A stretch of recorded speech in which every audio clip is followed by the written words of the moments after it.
D'un côté, il y a l'Alliance des États du Sahel, le Mali, le Burkina Faso et le Niger. De l'autre, il y a la CEDEAO, cette organisation régionale qui, pendant des décennies, a prétendu incarner l'intégration, la stabilité et la démocratie en Afrique de l'Ouest. Mais aujourd'hui, le masque tombe.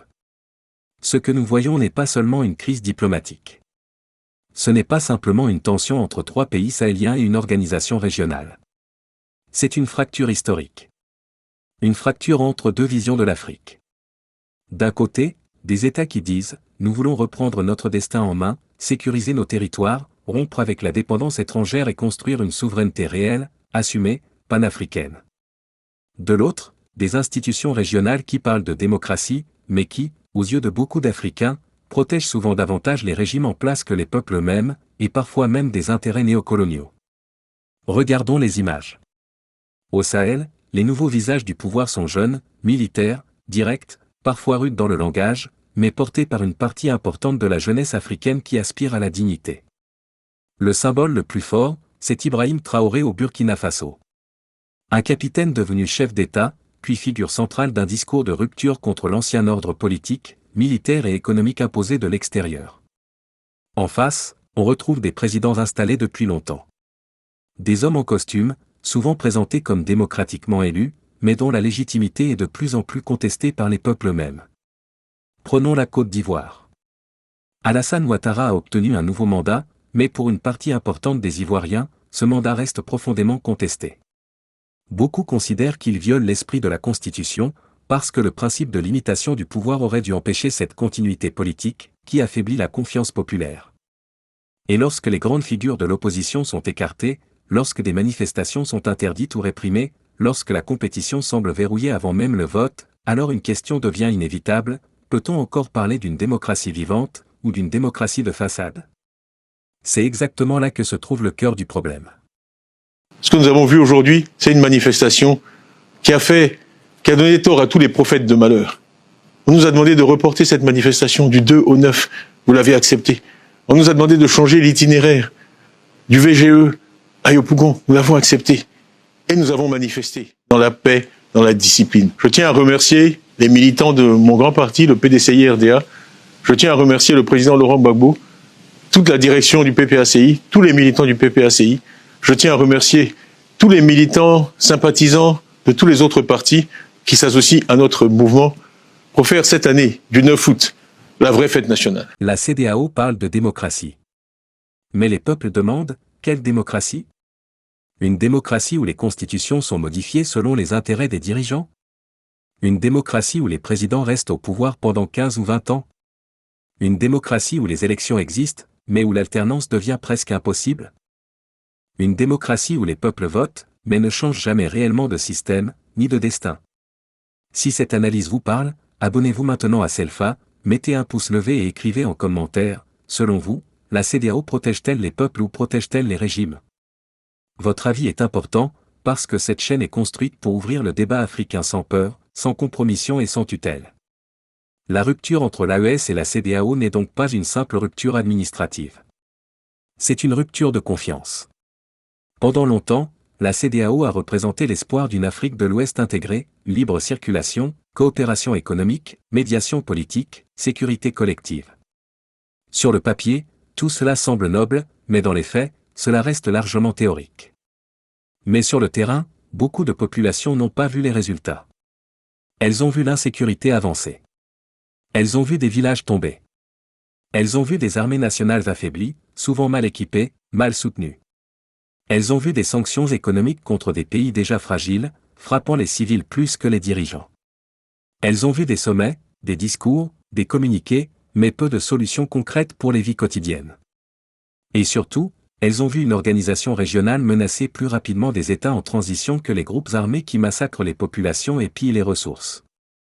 C'est pour cela que, dans une partie croissante de l'opinion africaine, la CEDEAO n'est plus vue comme une organisation des peuples. Elle est vue comme un instrument politique. Un outil de pression. Une structure qui parle au nom de l'Afrique, mais qui semble souvent alignée sur des intérêts extérieurs, et parfois hostile à la souveraineté réelle. sommes là parce que c'est une demande des peuples des États du Sahel pour sanctionner la CEDEAO qui à l'origine était partie pour être une CEDEAO des peuples, mais qui s'est avérée être un instrument au service de l'impérialisme français. Nous sommes libérés de cette CEDEAO-là. Au diable leurs sanctions. Et on considère que dorénavant, il y aura des accords bilatéraux avec les autres États. Donc c'est fini avec cette structure satanique qui veut étouffer le peuple nigérien ou bien le peuple du Sahel parce qu'ils ont décidé de quitter l'impérialisme français, le joug français. Et cette critique ne concerne pas seulement la CEDEAO. On pourrait aussi parler de la CEMAC et d'autres organisations régionales du continent. Des institutions qui existent depuis des années, qui organisent des réunions, qui produisent des discours, mais qui peinent à transformer réellement la vie des citoyens africains, faute de volonté politique et de vision populaire. Beaucoup de ces structures donnent l'impression d'être des clubs de chefs d'État plus que des moteurs de souveraineté populaire et de développement intégré. C'est cette fatigue historique qui nourrit le soutien à l'AES. Le Mali, le Burkina Faso et le Niger ne sont pas seulement 3 pays enclavés. Ils sont devenus, pour une partie de la jeunesse panafricaine, le symbole d'un refus. Refus de l'humiliation. Refus des injonctions extérieures. Refus de la dépendance militaire, économique et culturelle. Refus de voir l'Afrique rester un espace où d'autres décident toujours à sa place, même sur son propre sol. La CEDEAO a pris des mesures contre les Nigériens, elle a pris des mesures contre les Maliens, elle a pris des mesures contre les Burkinabés. En décidant de confiner économiquement, socialement, financièrement les 3 pays, elle a trahi sa mission. Mais soyons clairs. Soutenir le Sahel ne signifie pas fermer les yeux. La souveraineté n'est pas un slogan. Ce n'est pas seulement changer d'allié. Ce n'est pas remplacer Paris par Moscou, Washington par Pékin, ou Bruxelles par Ankara. La vraie souveraineté, c'est la capacité d'un peuple à produire sa sécurité, son alimentation, son énergie, ses institutions, sa monnaie, ses infrastructures, sa culture et son avenir, par lui-même et pour lui-même. C'est là que l'AES sera jugée. Pas seulement sur ses discours. Pas seulement sur ses drapeaux. Pas seulement sur ses ruptures diplomatiques. Mais sur sa capacité à sécuriser les territoires, à construire des routes, à créer des emplois, à former une jeunesse compétente, à transformer les matières premières sur place et à bâtir des institutions solides qui ne dépendent pas d'un seul homme ni d'une seule puissance. Car le vrai danger pour l'Afrique n'est pas seulement l'impérialisme extérieur. Le vrai danger, c'est aussi de remplacer un système de domination par un autre système fragile, fermé, militarisé, sans contrôle citoyen et sans vision économique claire, et de perdre ainsi la confiance des populations. Mais une chose est certaine, l'ancien système ne convainc plus. La jeunesse africaine ne veut plus entendre les mêmes discours. Elle ne veut plus qu'on lui parle de démocratie pendant que ces pays restent pauvres, dépendants, divisés et humiliés sur la scène mondiale. Elle ne veut plus qu'on lui parle de stabilité pendant que l'insécurité gagne du terrain chaque jour. Elle ne veut plus qu'on lui parle d'intégration régionale pendant que les ressources africaines continuent de sortir du continent sans créer de puissance industrielle ni de richesse collective. C'est pourquoi la crise entre l'AES et la CEDEAO dépasse largement le Sahel. Elle pose une question à toute l'Afrique, qui a le droit de parler au nom des peuples africains. Les organisations régionales? Les présidents installés depuis des décennies? Les puissances étrangères? Ou les peuples eux-mêmes, dans leur diversité, leur unité et leur volonté commune? La réponse n'est pas simple. Mais elle est urgente. Parce que l'Afrique de l'Ouest est un espace stratégique immense. Elle possède des ressources naturelles, une jeunesse nombreuse, des corridors commerciaux, des terres agricoles, des ports, des mines, de l'énergie, une position géopolitique essentielle entre l'Atlantique, le Sahara, le Sahel et le reste du continent, riche et convoité. Si cette région s'organise, elle peut devenir un pilier de la puissance africaine. Mais si elle se divise, elle deviendra un terrain de jeu pour toutes les puissances extérieures, comme par le passé. Voilà pourquoi il ne faut pas analyser l'AES contre la CEDEAO comme un simple conflit entre militaires et civils. Ce serait trop facile, et trop réducteur. La vraie opposition est ailleurs.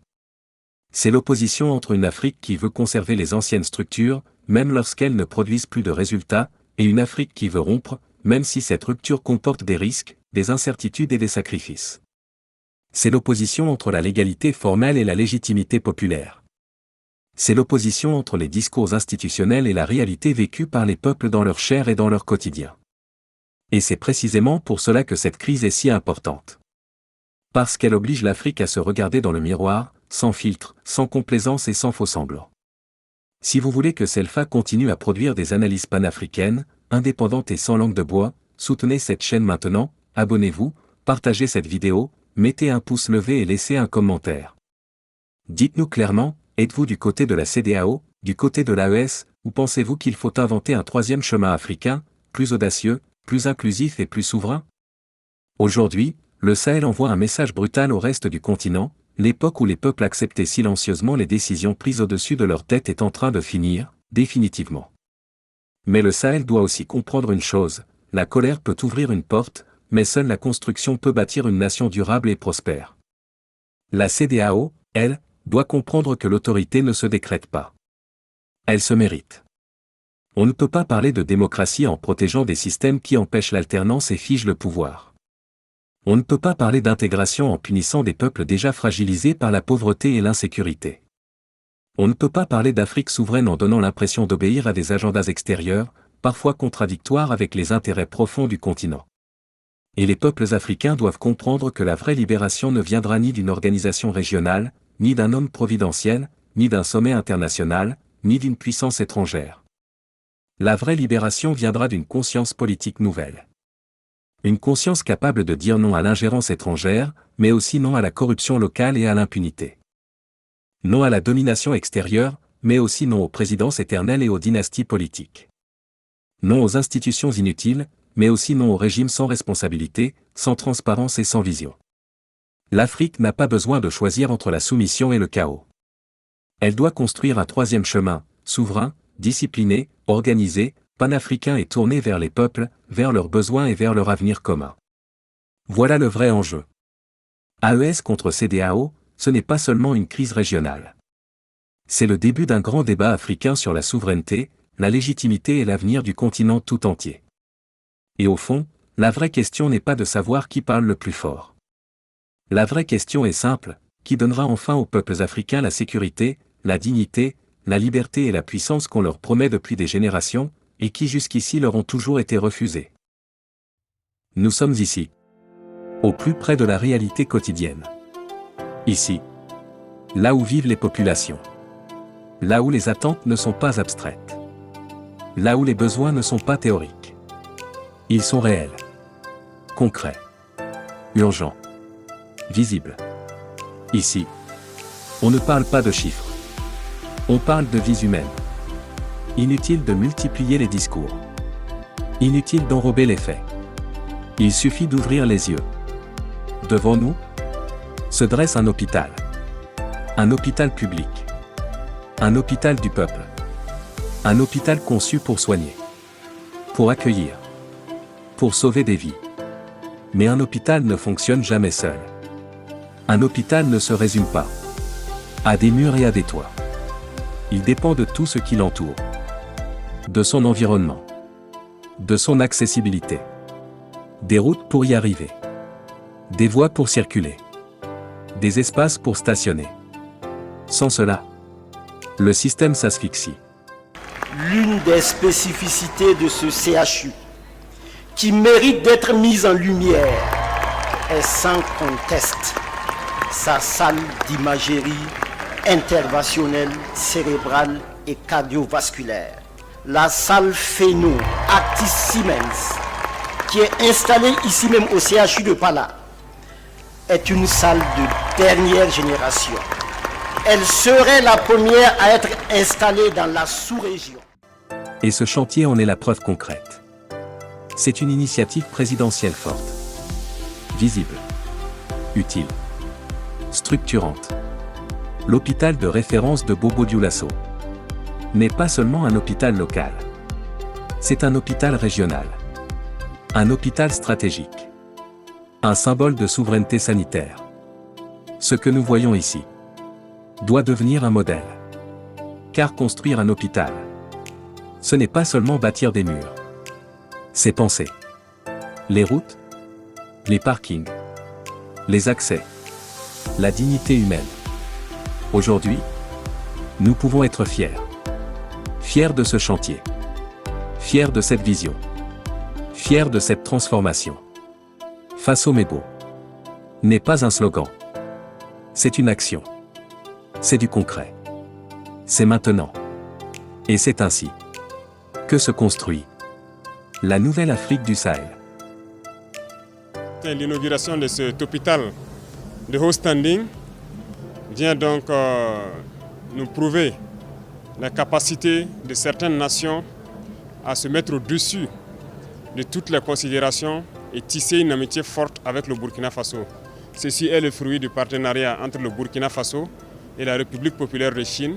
C'est une matérialisation concrète de ce que donc nous pouvons dire en termes de relations stratégiques qui existent entre les deux nations. Nous vous remercions d'avoir regardé. Nous espérons que cette vidéo vous a apporté un éclairage précieux. N'oubliez pas de vous abonner à notre chaîne et d'activer la fonction de notification pour rester au courant de nos vidéos informatives.